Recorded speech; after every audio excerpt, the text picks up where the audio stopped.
talk was pre-recorded using synthetic AI voiceover. In today's talk, I would like to shortly introduce the mycelium as a renewable biomaterial and go over some results on mycelium structure characterization using machine learning.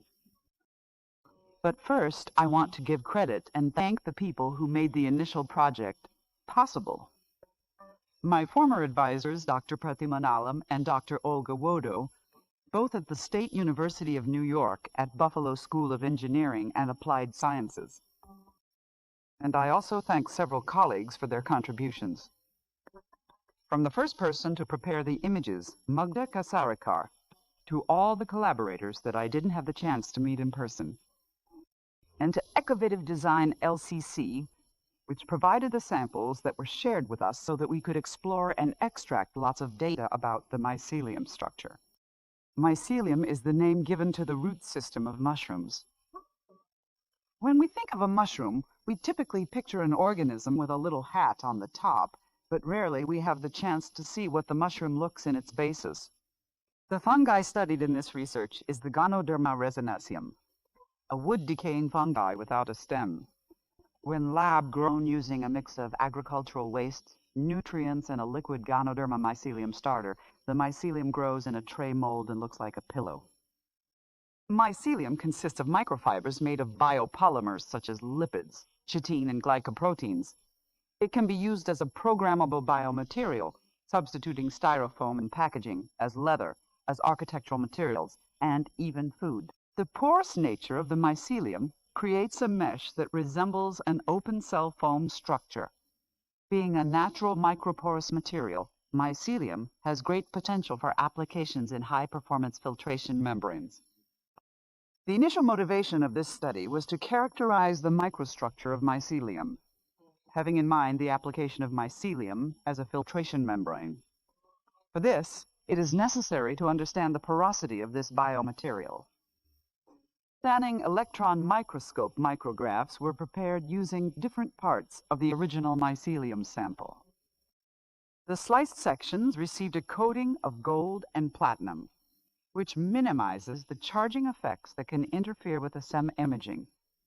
70 images were obtained at 4 depths of mycelium growth and 3 levels of magnification. The choice of images for the present study were the youngest mycelium slices. At the top layer of the original sample, which is less dense than the older network on the base of the tray where the sample was cultivated. The 3,000 times magnification provided good detail and resolution for the characterization. The challenge of characterizing biofibrous material is that, unlike man-made electrospun nanofibers, natural fibers tend to be complex, curly, non-linear in their features. This means that any tools for artificial fiber characterization based on images will fail to capture the tortuosity and other details of the natural network. I tried to experiment with different image filters to segment the image from scratch, but it was not successful. Image J was the software chosen to segment the images. Using the extensions diameter J for specific characterization of fibrous microstructures. Diameter J was designed to extract features from electrospun nanofibers. Using this tool for mycelium came with lots of supervised steps and manual classification of the micrographs. The process of image segmentation and feature extraction is automated in the beginning, when several filters designed for artificial fibers are applied for all images, creating 15 segmented images for each original C micrograph. It is then necessary that a trained researcher visually inspects the segmented images and decides what is the best segmentation. If such adequate segmentation is found, we can proceed to the next phase, when diameter J extracts several features from the image. Now we should note that the mycelium network is a 3-dimensional mesh that ideally should be characterized with a tomography type of method that can actually capture all 3 dimensions. That is not what scanning electron micrographs can give us. So this study is already limited by the 2-dimensional nature of the images. Also, estimating depth in a SEM micrograph can be challenging, since depth is not related to intensity of light in the image. It is the quality of the metallic coating that will determine the brightness of the image. The automated segmentation can both miss real features and create artificial ones, adding uncertainty to the characterization process. For example, several artificial pores were created by the segmentation, pores that are artifacts of the algorithm. We obtained a distribution of pore area that was very heavy on small pores that were excessively small, below 0.4 micrometers squared. After more detailed inspection, we noticed that these pores were near the lower limit of accurate resolution.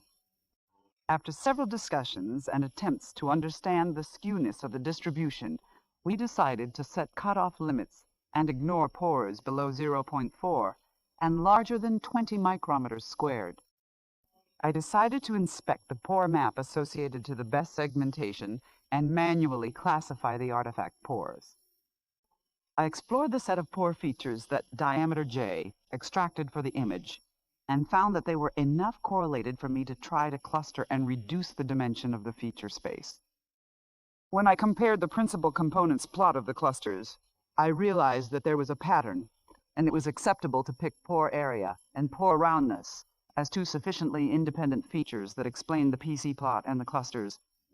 Adding the labels to the plot, I could retrieve which points corresponded to the artifacts, and most artifacts were found within a small area that roughly corresponded to very small and round pores.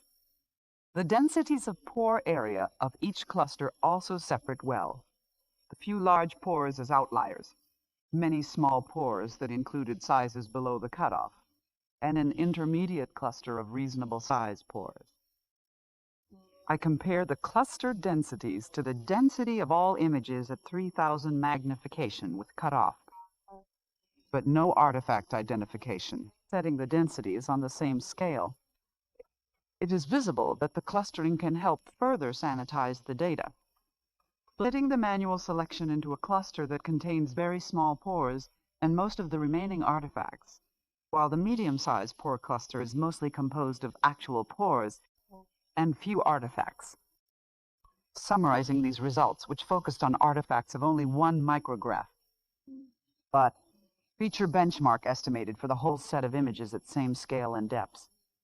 The researcher's choice of cutoff helps eliminating artifacts and removes the skewness of the data, which could be explained by pore detection too close to the limit of the resolution capabilities of the software. But the additional application of k-means on the feature space confirms the cutoff and enhances the identification of artifact pores. This is a result valid for this given set of Ganoderma resonacea micrographs at 3000 times magnification and good quality of coding for obtaining great quality semi-micrographs. But the visible stability of clustering principal components and similarity of feature distribution suggests that this protocol can be adopted to automatically remove artifacts after automated segmentation and feature extraction from the Mycelium micrographs, and potentially be a method to be generalized and benchmarked for larger collections of micrographs.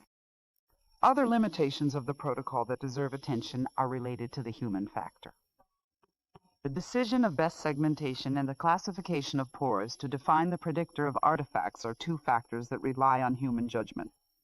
One question is if all segmented fibers should be included as representative fibers, even if the observer interprets from the micrograph sense of depth that the fiber is too deep in the background to be included in the final segmentation. Or should we go in the opposite direction and project all fibers in the image, collapsing the depth of the sample and ignoring the fact that the metallic coating will not reach full depth to capture the sample thoroughly? Having considered the limitations, the presented protocol is useful in high throughput analysis of mycelium micrographs and helps obtaining better quality features and statistics when a full three-dimensional analysis of the mycelium microstructure is not available. An extended version of this work is included in the version 2 of the referred preprint, Mining Artifacts in Mycelium, Some Micrographs, to be submitted this February 2024 by yours truly. Thank you for watching my presentation.